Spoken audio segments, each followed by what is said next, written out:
बिस्मिल्लाहिर्रहमानिर्रहीम।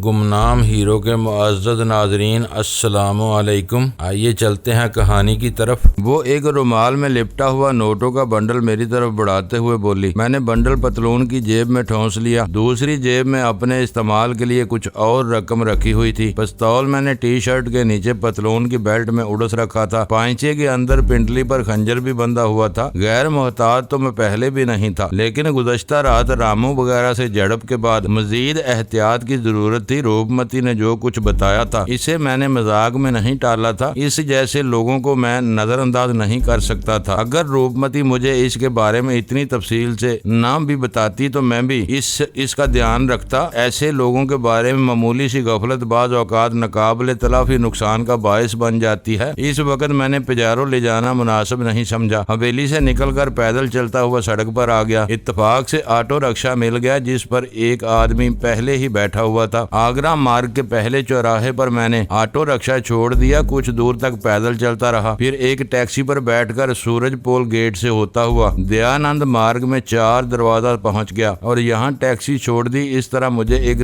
बहुत तवील चक्कर लगाना पड़ा था, लेकिन अब मैं किसी गफलत का मुजाहरा नहीं करना चाहता था और इस मर्तबा मैंने अपने ताक़ुब का पूरा ख्याल रखा था। 4 दरवाजे से मैं एक और टैक्सी में बैठ गया और सराय ड्योढ़ी बाजार और हवा महल के सामने होता हुआ चौड़ा रास्ता से न्यू गेट की तरफ आ गया। हवा महल गुलाबी रंगत की इस कदीम और तारीखी इमारत को फन तामीर के लिहाज से शहर की खूबसूरत तरीन इमारत कहा जा सकता है। 5 मंजिला ये इमारत 1799 में सवाए प्रताप सिंह ने बनवाई थी। ये इमारत एक बुलंद चबूतरे पर बनी हुई है। चबूतरे तक पहुँचने के लिए 5 कशादा सीढ़ियाँ हैं और इससे आगे इमारत में दाखिले के लिए मेहराबी दरवाजे हैं। लातादाद मेहराबी खिड़कियां हैं जिनमें संगे मरमर की खूबसूरत जालियां लगी हुई हैं। ऊपर से ये इमारत बैज़वी शक्ल इख्तियार करती चली जाती है। मैं कई मरतबा हवा महल के सामने से गुजरा था, मगर अभी तक अंदर जाने का मौका नहीं मिला था। टैक्सी में मैंने गली के मोड़ पर छोड़ दी। बाजार में खासा रश था। मैं कुछ देर इधर उधर टहलता रहा और फिर गली में दाखिल हो गया। इमारत में भी लोगों की आमदोरफ्त थी, लेकिन किसी ने मेरी तरफ तवज्जो नहीं दी। दूसरी मंजिल पर राहदारी के आखिरी फ्लैट के सामने मैं रुक गया और दरवाजे पर हल्की सी दस्तक दी। दरवाजा फौरन ही खुल गया, लेकिन सोनिया के बजाय एक और औरत को देखकर मैं चौंक सा गया। मुझे अंदाजा लगाने में दुश्वारी पेश नहीं आई कि ये माधुरी थी और सोनिया ने बताया था कि वो सुबह 8 बजे ड्यूटी पर चली जाती है, लेकिन इस वक्त इसे घर पर मौजूद देखकर मैं चौंके बगैर नहीं रह सका था। मुझे सोनिया से मिलना है, मैं इसका दोस्त। अंदर आ जाओ। इसने मेरी बात काटते हुए दरवाजा पूरी तरह खोल दिया। मैं इसकी दोस्त हूँ माधुरी। इसने तारफ कराया। सोनिया डॉक्टर के यहाँ गई है, बस आती ही होगी। डॉक्टर के पास? मैंने चौंक कर इसकी तरफ देखा। हल्का सा टेम्परेचर हो गया था। माधु ने कहा, रात को इसे कुछ गुंडों ने घेर लिया था। अपने आप को छुड़ाने की कोशिश करते हुए इसे कुछ अंदरूनी चोटें आई थी। शायद इन चोटों और खौफ की वजह से इसे ताप चढ़ गया था। तुम अंदर आकर बैठ जाओ, वो आती ही होगी। इसने मुझे तुम्हारे बारे में बता दिया था। मैं अंदर दाखिल हो गया। माधुरी ने दरवाजा बंद कर दिया और मुझे सोनिया के कमरे में ले आई। मैं कुर्सी पर बैठ गया। माधुरी भी मेरे सामने पलंग की पट्टी पर टिक गई। मैं इसकी तरफ देखने लगा। इसकी उम्र 25 और 30 के दरमियान रही होगी। दराज कामत, बड़ा सडोल जिस्म, चेहरे के नकोश निहायत दिलकश और आंखें बादामी जिनमें सितारों जैसी चमक थी। इसने शलवार कमीज पहन रखी थी, लेकिन दुपट्टा नाम की कोई चीज नहीं थी। वो जोधपुर की रहने वाली थी और मुलाजमत के सिलसिले में यहाँ मुकीम थी। सोनिया की तबीयत ज्यादा खराब है क्या? मैंने पूछा। मामूली सा टेम्परेचर था, परेशान होने की जरूरत नहीं, माधुरी ने जवाब दिया। वो तो डॉक्टर के पास जाने को तैयार नहीं थी, मैंने ही जबरदस्ती भेजा है। ताप अगर मामूली भी हो तो गफलत नहीं बरतनी चाहिए। सोनिया ने बताया था कि तुम जोधपुर गई हुई हो, कब वापस आई? मैंने पूछा। कल शाम, माधुरी ने जवाब दिया। फिर अपनी जगह से उठते हुए बोली, मैं तुम्हारे लिए चाय बनाकर लाती हूँ। सोनिया कहेगी कि मेरे दोस्त को जल पान को भी नहीं पूछा। मुझे सिर्फ एक गिलास ठंडा जल पिला दो, चाय का तकल्लुफ मत करो, मैंने कहा। सिर्फ 2 मिनट बाद इसने कमरे में आकर पानी का गिलास मेरी तरफ बढ़ा दिया। गिलास लेते हुए मेरी उंगलियां इसकी उंगलियों से छू गईं। वो मेरी तरफ देखकर मुस्कुरा दी। तकरीबन आधे घंटे बाद सोनिया आ गई। इसका चेहरा सुता हुआ था। वो सूरत ही से बीमार लगती थी। थकन के आसार भी नुमायां थे। लगता था जैसे वो मीलों का फासला पैदल तय करके आई हो। मुझे देखकर इसके चेहरे पर रौनक सी आ गई। माधुरी ने इससे सूरत हाल दरियाफ्त की और फिर कमरे से निकलकर किचन में चली गई। सोनिया बेड पर लेट गई। हाथ में पकड़ी हुई दवाएं इसने साइड टेबल टेबल पर रख दी थी। तुम्हें बुखार क्यों हो गया? रात को डर गई थी क्या? मैंने पूछा। इस मस्टंडे से धींगा मुश्ती में कुछ अंदरूनी चोटें लगी थी, सोनिया ने बताया। इस वक्त तो एहसास नहीं हुआ, लेकिन रात को तकलीफ शुरू हो गई, यहाँ और यहाँ। इसने पहले सीने पर और फिर पुश्त पर बाएं शोल्डर ब्लेड पर हाथ रखा। बड़ी शिद्दत से दर्द उठता रहा। ये भी अच्छा था कि मधुरी कार शाम को वापस आ गई थी। वो मेरी संकाई करती रही। रात ही को बुखार हो गया था, इस वक्त भी 102 के लगभग। डॉक्टर ने इंजेक्शन लगा दिया है और कुछ दवाएं भी दी हैं। वो चंद लम्हों को खामोश हुई, फिर बोली, मैं तो समझी थी कि तुम आज भी गोल कर गए। आज तो मुझे हर सूरत में आना ही था, लेकिन अब शायद तुम्हारी वजह से मामला कुछ लेट हो जाए। मैंने कहा, 1-2 दिन की बात है। सोनिया मुस्कुराई। आज बुखार उतर गया तो मैं कल ही अपनी महम शुरू कर दूंगी। डॉक्टर ने कोई खास चीज खाने को कहा हो तो बताओ, मैं बना दूंगी। कोई परहेज नहीं, जो पहले खाते थे अब भी वही चलेगा, सोनिया ने मुस्कुराते हुए जवाब दिया और बेड की पुश से टेक लगाकर अपना चाय का कप उठा लिया। चाय पीने तक मधुरी भी वहीं बैठी रही और फिर खाली कप उठाकर किचन की तरफ चली गई। मैंने रुमाल में लिपटा हुआ नोटों का बंडल जेब से निकालकर सोनिया की तरफ बढ़ा दिया। ये 60,000 रुपए हैं। फौरी तौर पर शायद इससे ज्यादा की जरूरत भी ना पड़े, बाद में मजीद बंदोबस्त कर दूंगा। मैंने कहा, मेरे पास भी बैंक में कुछ रकम महफूज है, काम चला लूंगी। सोनिया ने ये कहते हुए बंडल तकिए के नीचे रख लिया। जानती हो जिस गुंडे ने रात को हमें रोका था वो कौन था? मैंने मौजू बदलते हुए कहा। माधु इस वक्त अपने कमरे में जा चुकी थी। इनमें एक का नाम पांडु और दूसरे का शायद रामू था। सोनिया ने कहा, दोनों ने एक दूसरे को इन्हीं नामों से मुखातब किया था। हाँ, मैंने अस्बात में सर हिलाया, यही नाम थे इनके। और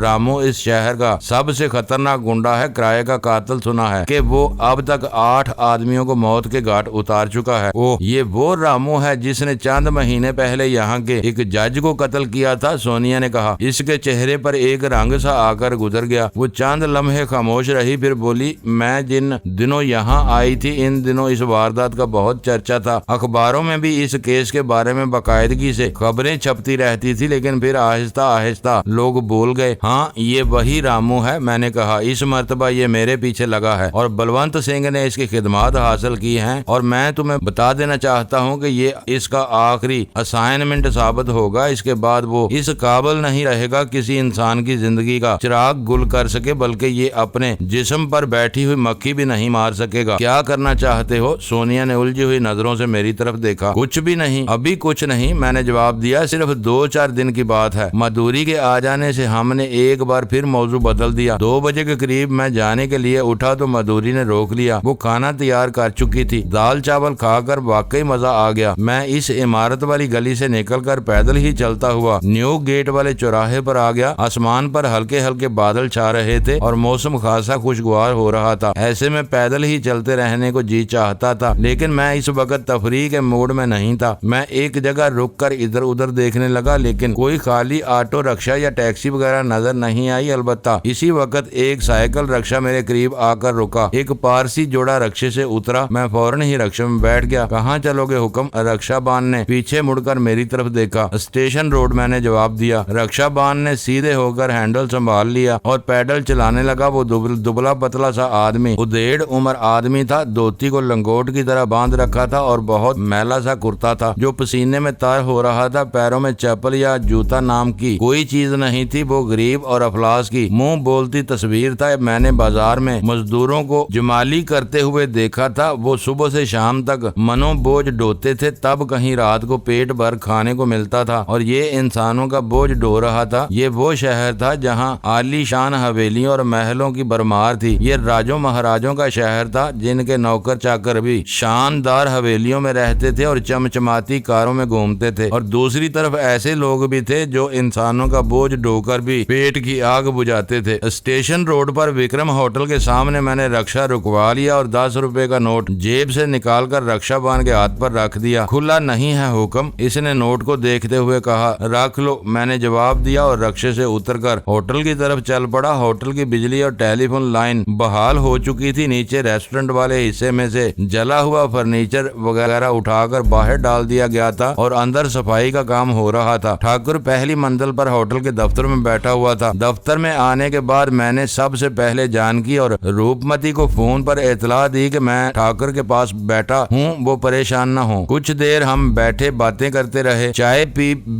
भी पी और फिर ठाकुर मुझे घूम फिर कर होटल दिखाने लगा। वो बहुत शानदार होटल था। यहाँ मेहमानों को हर किस्म की सहूलत दस्तयाब थी। रेलवे स्टेशन और बस स्टैंड करीब होने की वजह से होटल में मेहमानों की आमदोरफ्त जारी रहती थी और किसी वक्त कोई कमरा खाली नहीं रहता था। लेकिन ठाकर ने अपने होटल का मेयार बरकरार रखा था। कुर्बो जवार में और भी बड़े बड़े होटल और टूरिस्ट बंगले थे, जिनमें 5 स्टार अशोक जयपुर होटल काबिले जिक्र था। विक्रम होटल में 5 स्टार होटल जैसी सहूलतें न होने के बावजूद इसका मेयार आसपास अपनी कैटेगरी के होटलों में और टूरिस्ट बंगलों से बेहतर था और यही वजह थी कि बड़े बड़े लोग इसी होटल को तरजीह देते थे। रात का खाना मैंने ठाकर के साथ होटल में खाया और फिर रात 10 बजे के करीब हम हवेली जाने के लिए वहां से रवाना हो गए। मौसम इस वक्त कुछ और ज्यादा खुशगवार हो गया था और गालबन मौसम का मजा लेने के लिए ही ठाकर ने इस वक्त कार के बजाय बगैर हुड के जीप को तरजीह दी थी। ठाकर ने स्टीयरिंग संभाल लिया था। मैं इसके साथ वाली सीट पर बैठा था और पिछली सीट पर ठाकर का एक मुहाफिज बैठ गया था, जिसके बेल्ट में होल्स्टर के फ्लिप से रिवॉल्वर का दस्ता झांक रहा था। जीप रेलवे स्टेशन के करीब से बाएं तरफ मुड़ गई और रेलवे लाइन के साथ साथ कई किलोमीटर का फासला तय करके जमुना लाल बजाज मार्ग की तरफ मुड़ गई। ठाकर की रिहायशी हवेली भवानी सिंह मार्ग में थी और वो कुछ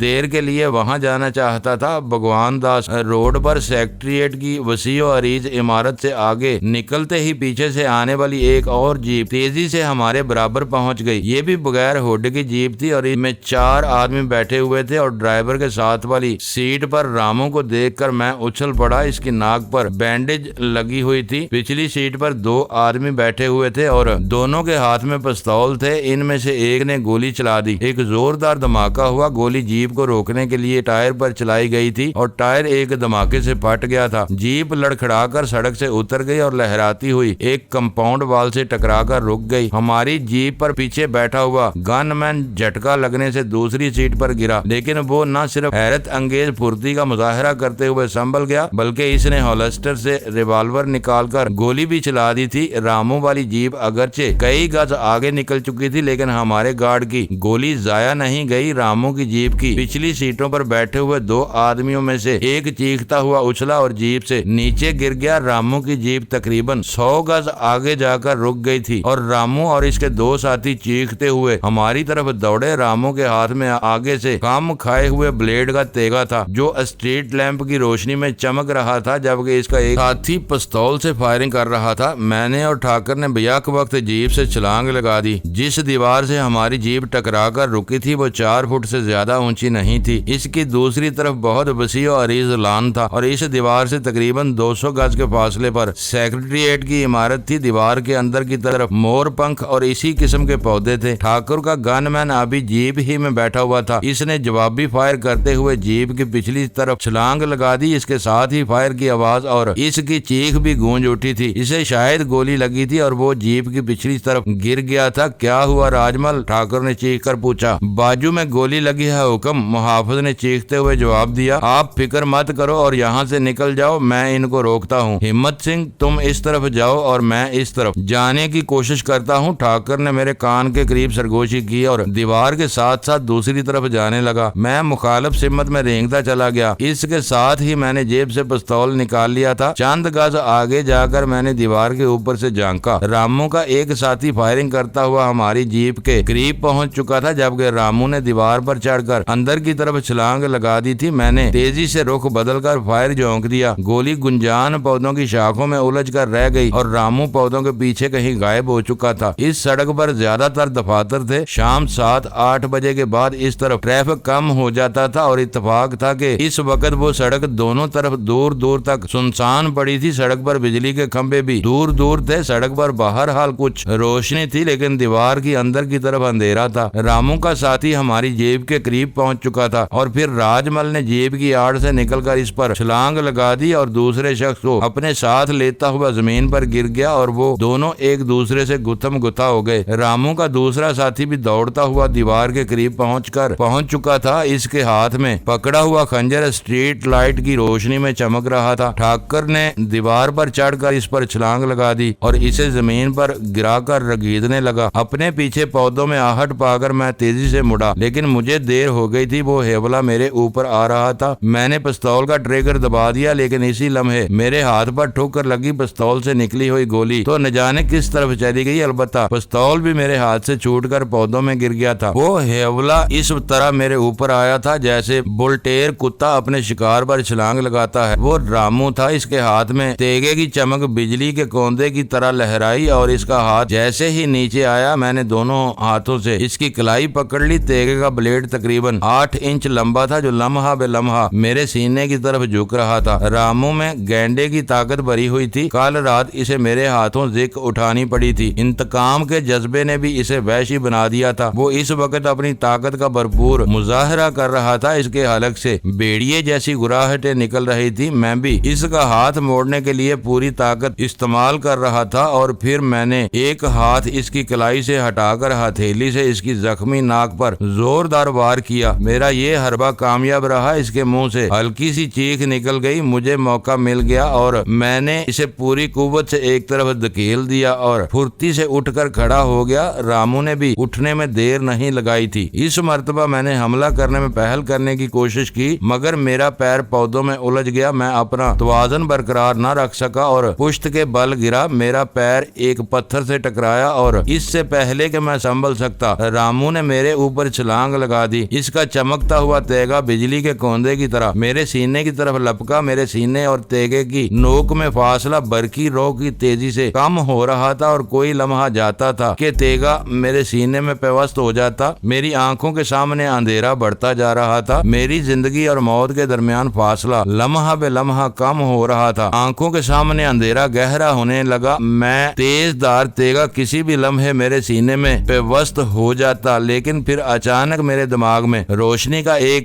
जमाका हुआ जैसे आसमानी बिजली कौंध गई हो। इसके साथ ही पूरे बदन में बरकी लहरें भी फैलती हुई महसूस हुई। मेरे पेट में ठीक नाभ की जगह पर आग सी भड़क उठी। बड़ी शदीद खौलन हो रही थी और फिर यूं लगा जैसे खौलता हुआ मेरे सीने में फैलता जा रहा हो। मेरी आंखें खुद ब खुद खुल गईं। अंधेरा छट चुका। चंद लम्हे पहले मैं मौत के झटके का मुंतजर था लेकिन अब तमाम तवानाइयां औद कर आई थी। मैं अपने आप में नई कुव्वत महसूस करने लगा। मेरे पूरे जिस्म में बरक सी कौंध रही थी। मेरा दायां हाथ अचानक ही हरकत में आया और मैंने इसकी कलाई थाम ली। तेगे की नोक मेरे सीने से सिर्फ 2 इंच के फासले पर रुक गई। ये सूरत हाल बयान करने में तो यकीनन वक्त लगा है लेकिन जब ये हुआ था पलक झपकने की देर में हो गया था। रामू किराए का कातिल इस शहर का सबसे बड़ा दादा जान का गाहक जो मेरी जिंदगी का खात्मा करने जा रहा था सूरत हाल पर चौंक गया। एक लम्हा पहले तक इसके हाथ में यकीनन ये बात थी कि तेगे के एक ही वार से मेरे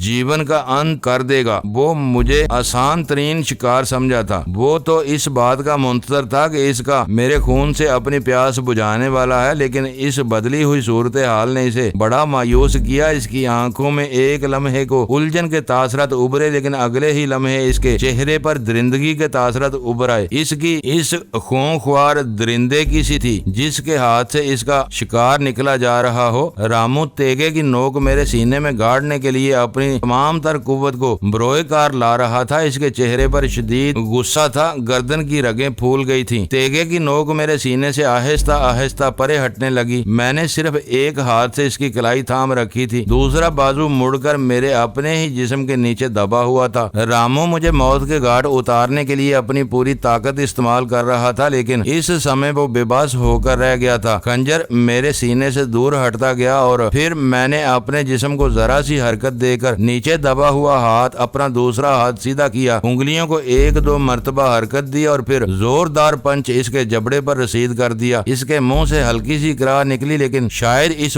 पंच का इसने ज्यादा असर नहीं लिया था। लेकिन दूसरे पंच ने इसे चीखने पर मजबूर कर दिया। मैं अब भी इसके नीचे दबा हुआ था। मैं आहिस्ता आहिस्ता अपनी दोनों टांगे समेटने लगा। मुझे नाकामी नहीं हुई। मेरे दोनों पैर इसके पेट पर आ गए और मैं अपनी पूरी कुव्वत को टांगों में समेट कर इसे आहिस्ता आहिस्ता ऊपर उठाने लगा। रामू मेरे पैरों पर मेरे जिस्म से तकरीबन 1 फुट ऊपर उठ गया। इसकी तेगे वाली कलाई अब भी मेरी गिरफ्त में थी। इसने दूसरे हाथ से मेरे सर पर घूंसे मारने की कोशिश की मगर मैंने दूसरे हाथ से इसका वो हाथ भी पकड़ लिया। अब रामू पूरी तरह मेरे कब्जे में था। मैंने इसे तकरीबन 1.5 फुट ऊपर उठा लिया था और फिर पूरी कुव्वत से इसे उछाल दिया। वो बद की आवाज से क्यारी में गिरा। इसके मुंह से हल्की सी चीख निकल गई थी। रामू से निजात मिलते ही मैं उठकर कर खड़ा हो गया। रामू ने भी उठने में देर नहीं लगाई थी। वो एक बार फिर मेरी तरफ सामने खड़ा हाथ के आगे को निकाले तेगे को मखसूस अंदाज में हरकत दे रहा था। इसके चेहरे पर शदीद उलझन के तासरात नुमायां थे। वो शायद इस बात पर हैरान था कि मैं इसके इस हमले से कैसे बच गया था। इसका ये हमला यकीनन बहुत ही खतरनाक था और इस वक्त मैं जिस कैफियत से दो चार था इसके पेशे नजर तो मुझे इस वक्त खाको खून में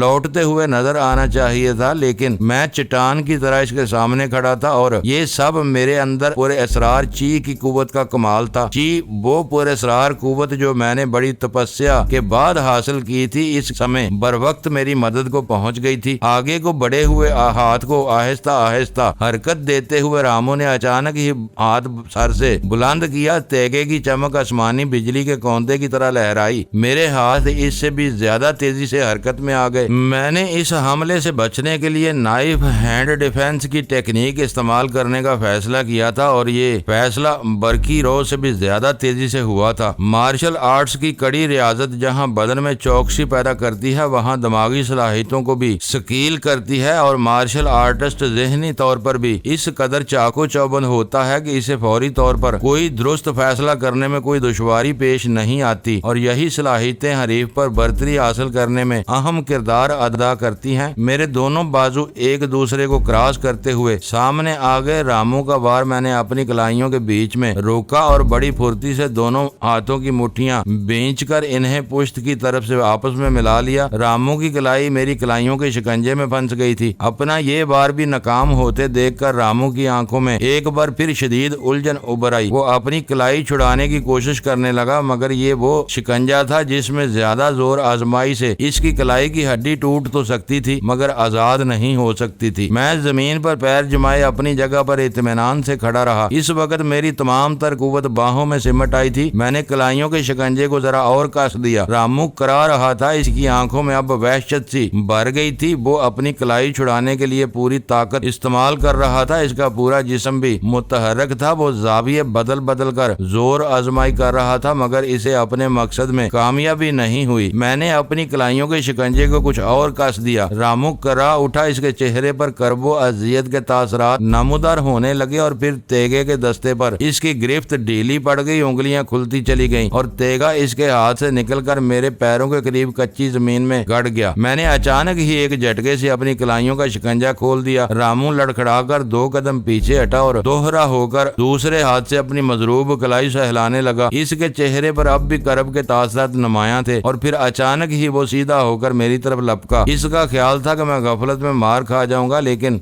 मैंने बड़ी फुर्ती से उछलकर साइड किक लगा दी। जरब इसके पहलू पर लगी। वो बिलबिलाता हुआ गिरा लेकिन इसने उठने में भी हैरत अंगेज फुर्ती का मुजाहरा किया था। मैं इसे संभलने का मौका दिए बगैर एक बार फिर ताकतवर स्प्रिंग की तरह अपनी जगह से उछला। इस मर्तबा मैंने किक नहीं लगाई। मेरी दोनों टांगे कैंची की तरह इसकी गर्दन से लिपट गईं। इसके साथ ही मैंने अपने आप को दाएं तरफ जोरदार झटका दिया। नीचे गिरते हुए मैंने तो दोनों हाथ जमीन पर टिका दिए थे लेकिन रामू चीखता हुआ नीचे गिरा। मैं फौरन ही उठकर खड़ा हो गया और इस मर्तबा मैंने इस पर ठोकरों की बारिश कर दी। रामू गधे की तरह पिटता रहा।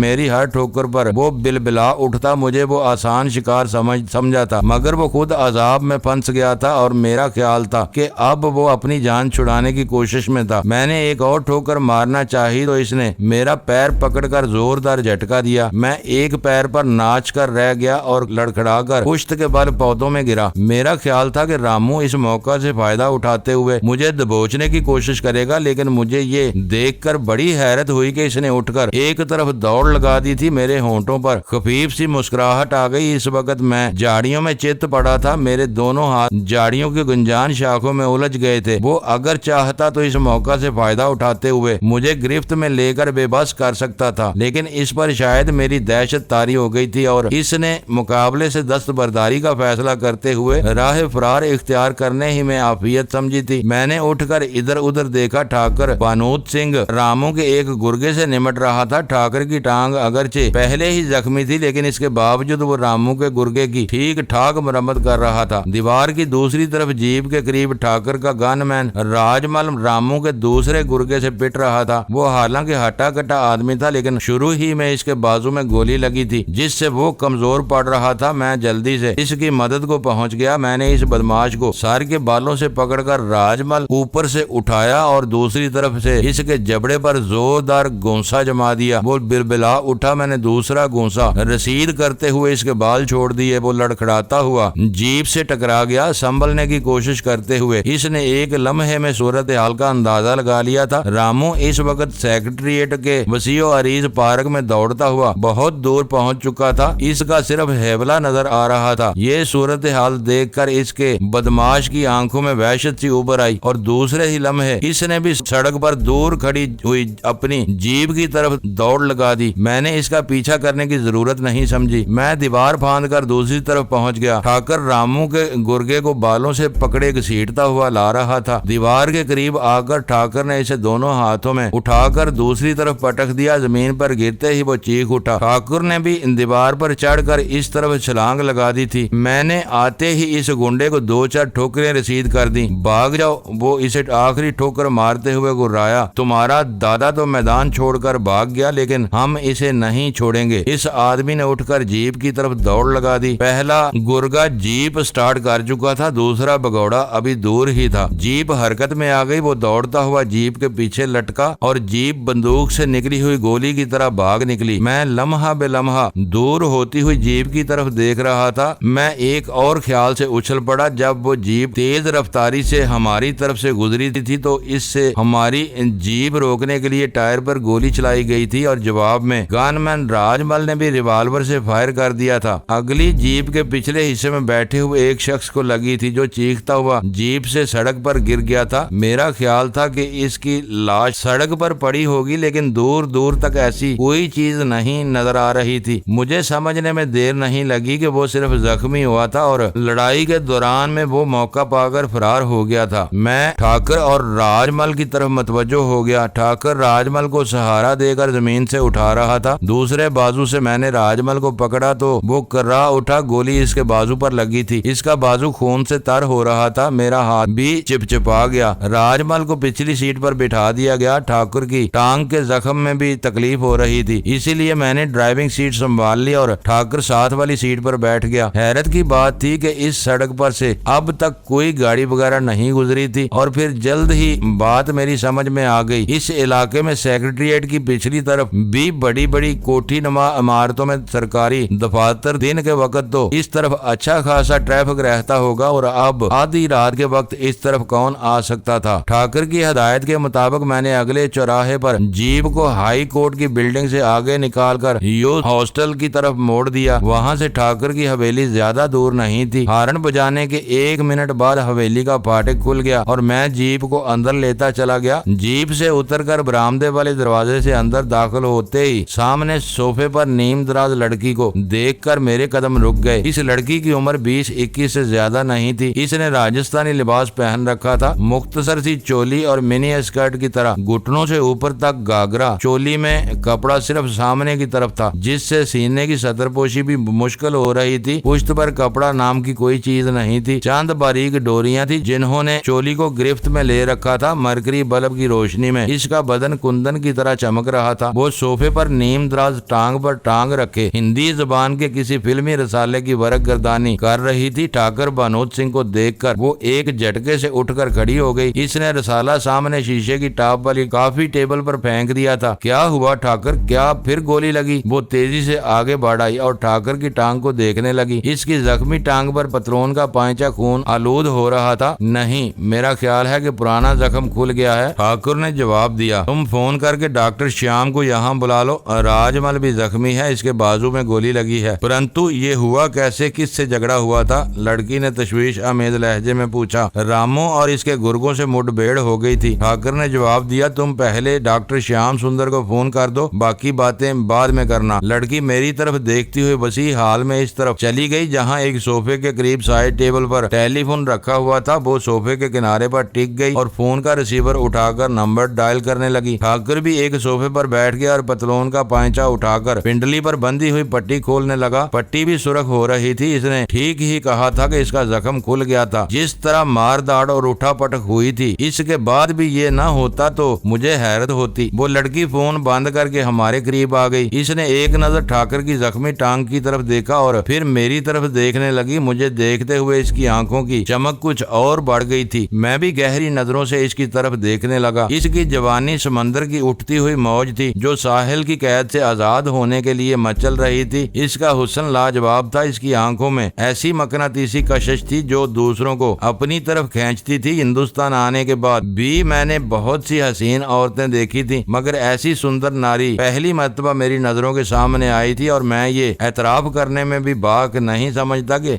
बिमला वो पहली लड़की थी जिसे देखकर मेरे दिल में कुछ कुछ होने लगा था। मेरी नजरें इसके हसीन पैकर का तवाफ कर रही थी। वो भी इस हकीकत से बखूबी आगाह थी कि मैं इसे किन नजरों से देख रहा हूँ। इसके होंठों पर निहायत खफीफ सी मुस्कुराहट आ गई और ये मुस्कुराहट भी बड़े गजब की थी। एक मुलाजम बरामदे वाले दरवाजे से अंदर दाखिल हुआ तो बिमला ने इसकी तरफ देखा और फिर ठाकर की तरफ देखते हुए बोली, राजमल कहाँ है? तुमने कहा था इसे भी गोली लगी है। राजमल बाहर बैठा है। ठाकर से पहले वो मुलाजम बोल पड़ा जो अभी अभी अंदर आया था। इसे क्वार्टर में ले जाओ, डॉक्टर श्याम सुंदर आने वाला है, ठाकर ने कहा। मुलाजम फौरन ही बाहर निकल गया। मैं भी ठाकर के सामने दूसरे सोफे पर बैठ गया। मेरी नजरें अब भी बार बार बिमला की तरफ उठ रही थी। इन महाशय का तारफ नहीं कराया तुमने ठाकर? इसके करीब सोफे पर बैठते हुए बोली। इन महाशय का तारफ? ठाकर ने सर उठाकर इस तरफ देखा। हैरत है, सारा शहर इनसे मुतारफ हो चुका है और तुम इन्हें मेरे साथ देखकर भी नहीं समझ सकी हो। ये कौन हो सकता है? हिम्मत सिंह बिमला के मुंह से बेइख्तियार निकला और इसकी नजरें मेरी तरफ उठ गईं। इसकी आंखों में पहले से ज्यादा चमक थी। हाँ, ये हिम्मत सिंह है, ठाकुर ने गहरा सांस लेते हुए जवाब दिया। सच्चाई और भक्ति के रास्ते का वो मुसाफिर हर पग अत्याचार का सामना है और ये किसी सहायता के बगैर इनका मुकाबला कर रहा है। भगवान ने इसकी बाहों में शक्ति दी है कि इसे किसी और की सहायता की जरूरत ही भी नहीं। ये तुम्हारी दया है ठाकर के मुझे इस काबिल समझते हो? मैंने कहा, मुझे तुम जैसे महान मंशों की सहायता न मिलती तो मैं अत्याचार का मुकाबला न कर सकता। ठाकर कुछ कहना चाहता था कि बाहर से कार के हॉर्न की आवाज सुनाई दी। मेरा ख्याल है डॉक्टर श्याम सुंदर आ गया है, इसे पहले ले आओ बिमला, ठाकर ने इसकी तरफ देखते हुए कहा। वो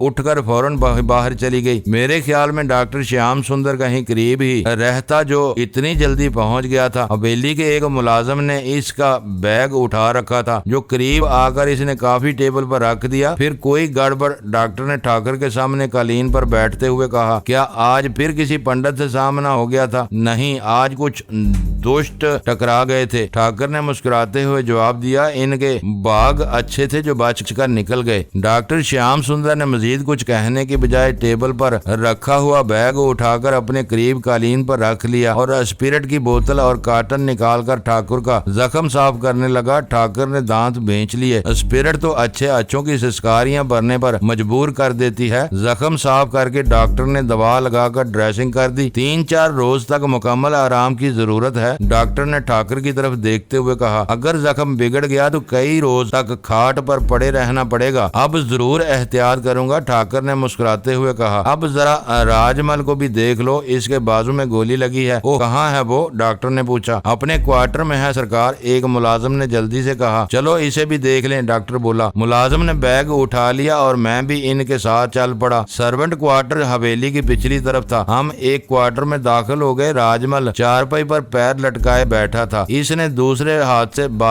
जख्मी बाजू को पकड़ रखा था। खून ज्यादा बह जाने की वजह से इसका चेहरा पीला पड़ गया था। डॉक्टर ने इसे चारपाई पर लिटा दिया और इसके बाजू को जख्म के आसपास टटोल कर देखने लगा और फिर मेरी तरफ देखकर तशवीश आमेज लहजे में बोला, गोली अंदर रह गई है, ऑपरेशन करना पड़ेगा। अस्पताल? नहीं, डॉक्टर ने मेरी बात काट दी। अगर इसे अस्पताल ले गए तो हम पुलिस की मुदाखलत को नहीं रोक सकेंगे। जो कुछ भी करना है यहीं पर करना है। मैं देखता हूँ कि मेरे पास क्या कुछ है। वो अपना बैग खोलकर इसमें रखी हुई चीजों को देखने लगा। इसने साल खुर्दा सी मेज पर एक साफ कपड़ा बिछा दिया और बैग में से चीजें निकालकर इस पर रखने लगा। तेज धार वाला नश्तर, नोक वाली चिमटी और ऐसी ही कुछ चीजें। आखिर में इसने शीशे की एक बोतल निकाली जिसका पैंदा नीचे से गोल था और मुंह पर परफ्यूम स्प्रे की बोतल की तरह नोजल लगी हुई थी। इस बोतल में बेरंग सा महलूल भरा हुआ था। ये लोकल एनेस्थीसिया था। राजमल, डॉक्टर एक बार फिर इसका बाजू टटोलते हुए बोला, डरो नहीं, ये स्प्रे करने से तुम्हारा बाजू सुन्न हो जाएगा और तुम्हें कोई तकलीफ नहीं होगी। राजमल का चेहरा सफेद पड़ गया था। गोली लगने से शायद इसे इतनी तकलीफ नहीं हुई होगी जितना खौफ खौफजदा वो अब हो रहा था। डॉक्टर श्याम सुंदर ने इसके जख्म के आसपास स्प्रे कर दिया और चंद सेकंड इंतजार करने के बाद वो नश्तर से इसका जख्म कुरीदने लगा। राजमल ने मुंह दूसरी तरफ कर लिया। मैंने आगे झुककर इसका बाजू पकड़ लिया था। किसी के जख्म को इस तरह नश्तर से कुरीदते हुए देखना भी आम आदमी के लिए बड़े दिल गुर्दे का काम था, लेकिन मेरा शुमार आम आदमियों में नहीं होता था। मेरी तो अपनी जिंदगी एक मुसलसल अजाब बनी रही थी। मैंने इतने दुख, इतने कष्ट उठाए हैं कि कोई आम आदमी इसका तस्वर भी नहीं कर सकता। मेरे जिस्म पर भी बड़े बड़े घाव लगे हैं। मुझे वो वक्त भी याद है जब बैंकॉक में मेरी टांग में गोली लगी थी और कई घंटों बाद मेरे दोस्त गांग ने खंजर की नोक से मेरे जख्म से वो गोली निकाली थी। ना मुझे बेहोश किया गया था, ना मेरी टांग को किसी स्प्रे से सुन्न किया गया था। मैंने पूरे होशो हवास में रहकर अपने जख्म को खंजर की नोक से चिरते हुए देखा था। मैंने वो अजियत किस तरह बर्दाश्त की थी वो मैं ही जानता था। राजमल तो खुशकिस्मत था, इसके ऑपरेशन का सारा सामान मौजूद था और इसका ऑपरेशन करने वाला गांग की तरह रक्षा ड्राइवर नहीं, एक माहिर और तजर्बाकार डॉक्टर था। डॉक्टर श्याम सुंदर नश्तर और चिमटी की मदद से जख्म को खोलता रहा और बिल आखिर गोश्त में धंसी हुई गोली को चिमटी से पकड़कर निकाल दिया। इस ऑपरेशन में सिर्फ 20 मिनट लगे थे, मजीद 10-15 मिनट ड्रेसिंग में लग गए। बस इतनी सी बात थी। वो राजमल की तरफ देखते हुए बोला, चंद रोज तक इस बाजू को ज्यादा हरकत मत देना, मैं कुछ गोलियां दे जाऊंगा, पीड़ होने लगे तो एक गोली खा लेना। राजमल ने असबात में सर हिला दिया। हम सर्वेंट क्वार्टर से निकलकर हवेली के हाल में आ गए। ठाकर बानोद सिंह सोफे पर नीम दराज था। हमें देखकर वो उठ गया। बिमला इसके सामने वाले सोफे पर बैठी हुई थी। वो उठकर किचन की तरफ चली गई और थोड़ी ही देर बाद चाय बनाकर ले आई। इस वक्त रात के 2 बज रहे थे। डॉक्टर श्याम सुंदर चाय पीकर रुखसत हो गया। श्याम सुंदर कौन है? मैंने ठाकुर की तरफ देखते हुए पूछा। लगता है तुम्हारा कोई राज इससे छुपा हुआ नहीं है। हाँ, तुम ठीक कहते हो, ठाकुर ने गहरा सांस लेते हुए जवाब दिया। श्याम सुंदर मेरा ऐसा ही गहरा और भरोसे का दोस्त है जिससे मैंने कभी कोई बात नहीं छुपाई। मेरा ख्याल है तुम दोनों का बचपन भी एक साथ ही गुजरा है, मैंने कहा। किसी हद तक, ठाकुर ने कहा। श्याम सुंदर दरअसल हमारे माली का बेटा है। ये 6 साल का था जब इसके पिताजी का देहांत हो गया था। मुझसे 4-5 साल छोटा है। ये इस वक्त पहली जमात में था। बड़े पढ़ने का शौक था, सबक फौरन ही याद कर लेता था। इसकी माँ इसे स्कूल से उठा लेना चाहती थी, लेकिन इसका शौक देखकर मेरे माताजी ने इसे अपनी सरपरस्ती में ले लिया और इसकी तालीम जारी रखी। इसने 8वीं जमात पास की तो श्याम सुंदर की माताजी भी गुजर गईं। श्याम सुंदर आगरा में अपने किसी चाचा के पास जाना चाहता था, मगर माताजी ने इसे मना कर दिया। श्याम सुंदर ज़हीन लड़का था, पढ़ने लिखने का बेहद शौकीन। माताजी ने इसकी तालीम जारी रखी। श्याम सुंदर को डॉक्टर बनने का शौक था। माताजी ने इसकी हौसला अफजाई जारी रखी। इसने बहुत अच्छी पोजीशन में MBBS पास कर लिया तो इसकी ख्वाहिश पर माताजी ने इसे मेडिकल की आला तालीम के लिए इंग्लैंड भेज दिया। श्याम सुंदर 6 साल इंग्लैंड में रहा। वो इसकी तालीम का आखिरी साल था कि माताजी शदीद बीमार हो गईं। श्याम सुंदर को पता चल गया। वो वापस आना चाहता था ताकि इस देवी की सेवा कर सके जिसने इसे फर्श से उठाकर अर्श पर पहुंचाया था, मगर मैंने इसे सख्ती से मना कर दिया और हदायत की कि वो अपनी तालीम पर तवज्जो मरकूज रखे। मुझे अंदेशा था कि अगर वो वापस आ गया तो इसकी तालीम का हर्ज होगा और माताजी की हालत देखकर वो वापस जाने से भी इनकार कर देगा। मैं खतूत और टेलीफोन के जरिए इसे माताजी के बारे में तसल्लियां देता रहा। माताजी का देहांत हो गया। मैंने ये खबर भी श्याम सुंदर से छुपाई और चंद माह बाद जब वो अपनी तालीम मुकम्मल करके वापस आया तो माताजी को ना पाकर वो इस तरह फूट फूट कर रोया कि मेरा कलेजा भी फट गया। मैं बड़ी मुश्किल से श्याम सुंदर को संभाल सका था। इस सदमे ने कई रोज तक इसे नडाल रखा, लेकिन वक्त एक ऐसा मरहम है जो बड़े बड़े जख्म मुंदमिल कर देता है। श्याम सुंदर के दिल पर माताजी की मौत से जो जख्म लगा था वो भी वक्त गुजरने के साथ साथ मुंदमिल होता गया। श्याम सुंदर ने कुछ अरसे तक सरकारी अस्पताल में मुलाजमत की। फिर मैंने इसे रामबाग में क्लिनिक खोल दिया। रामबाग पैलेस होटल के करीब ही हमारी एक कोठी है जो किराए पर चढ़ी हुई थी। मैंने वो कोठी खाली करवाकर श्याम सुंदर के हवाले कर दी जहां क्लिनिक खोला गया। अभी पिछले साल ही मैंने इसकी शादी कराई है। इसने क्लिनिक के करीब ही रिहाइश के लिए भी एक कोठी खरीद ली और मेरी आशीर्वाद से वो इस कोठी में मुंतकिल हो गए। ये है श्याम सुंदर की कहानी। ठाकुर ने गहरा सांस लिया। इसे तुम मेरा दोस्त कह लो या भाई, ये मुझे जान से भी ज्यादा अजीज है और वो भी मुझे इतना ही चाहता है। और ये मैंने आंख से से बिमला की तरफ इशारा किया। मेरी दोस्त है मगर गलत मत समझना, ठाकर ने मुस्कुराते हुए जवाब दिया। और तुम्हें ये जानकर हैरत होगी कि बिमला पंडित राम स्वरूप बरहमन की बेटी है। और ये पंडित राम स्वरूप बरहमन कौन है? मैंने सवालिया निगाहों से इसकी तरफ देखा। पंडित राम स्वरूप बरहमन वो शख्स है जिससे बलवंत सिंह ने सबसे पहले राब्ता किया था और इसे तुम्हारे और रूपमती के ताल्लुकात के बारे में भड़काया था। पंडित राम स्वरूप बरहमन ही ने बाज दूसरे पंडितों और पुजारियों को उकसाया। जब तुम दोनों के हवाले से पहली मर्तबा शहर में हंगामे हुए थे तो पंडितों के टोले का सरगना पंडित राम स्वरूप ही था, लेकिन इस हंगामे के अंत में वो मंदिर से गायब हो गया। इसकी वजह ये नहीं थी कि इसे अब हंगामों से कोई दिलचस्पी नहीं रही थी या वो पुलिस की पकड़ दकड़ से गायब हो गया था, तो फिर और क्या वजह हो सकती है? मैंने पूछा। ये पंडित और पुजारी आसानी से कोई बात मानने वाले तो नहीं होते, लेकिन पंडित राम स्वरूप ने बिला चूंचरा एक मुसलमान की बात मान ली थी। ठाकर ने मुस्कुराते हुए कहा। मुझे मजीद हैरत हो रही है। मैंने कहा, बिमला पंडित राम स्वरूप की दूसरी बेटी है। ठाकर ने इसकी तरफ इशारा किया। मुकामी यूनिवर्सिटी में फाइन आर्ट्स की स्टूडेंट और बेहतरीन रक्कासा है। हमारे धर्म में रक्स को बुरा नहीं समझा जाता, बल्कि एक तरह से ये हमारे धर्म का हिस्सा ही है। इसके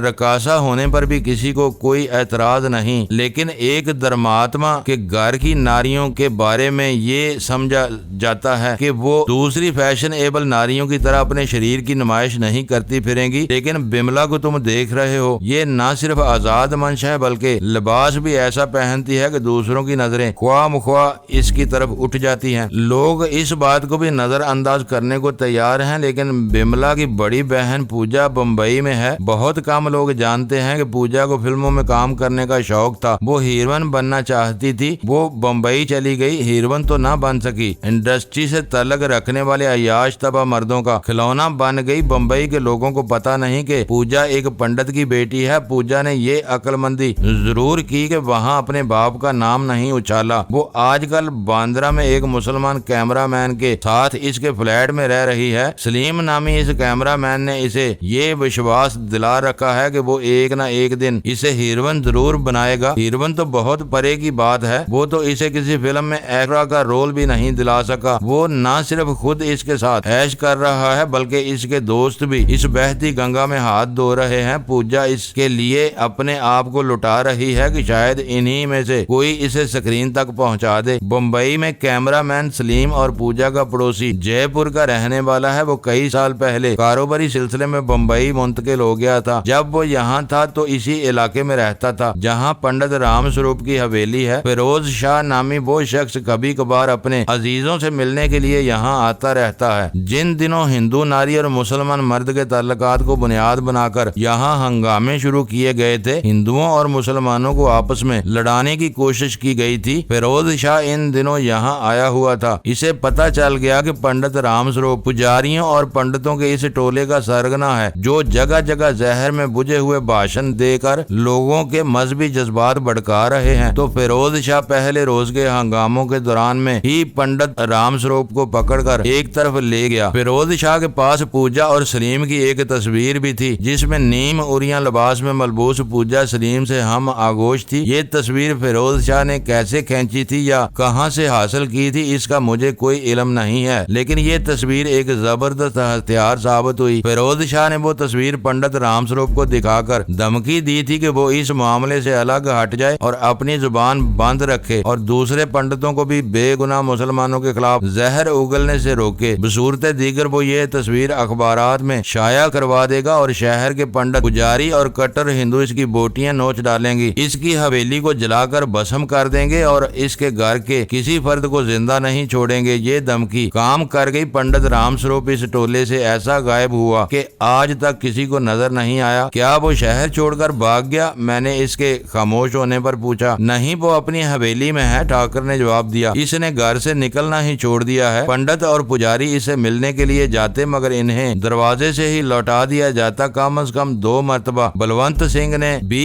इससे मिलने की कोशिश की मगर कामयाब न हो सका। इधर हंगामों का जोर टूट रहा था। पंडित राम स्वरूप से मायूस होकर बलवंत सिंह ने दूसरे पंडितों की तरफ रुख किया और राम अवतार जैसे पंडित इसके हत्थे चढ़ गए। इस मामले में पंडित राम अवतार ही ज्यादा मुतासर हो रहा था, इसलिए वो बड़ी आसानी से बलवंत सिंह के जाल में फंस गया। लेकिन तुम्हें इन सारी बातों का पता कैसे चला? मैंने पूछा और इसके साथ ही मेरी नजरें गैर इरादी तौर पर बिमला की तरफ उठ गईं। बिमला से ठाकर ने जवाब दिया, बात दरअसल ये है मेरे मित्र, इसने नजरें मेरे चेहरे पर गाड़ दी। घर का माहौल बच्चों की तरबियत गाह होता है। घर में सुकून न हो तो इंतशार हो, माहौल मुक्तदर हो तो ये तवक्को नहीं रखनी चाहिए कि बच्चे देवी देवताओं की तरह मासूम होंगे। ये किसी बुरे बात का असर बहुत जल्द कबूल कर लेते हैं।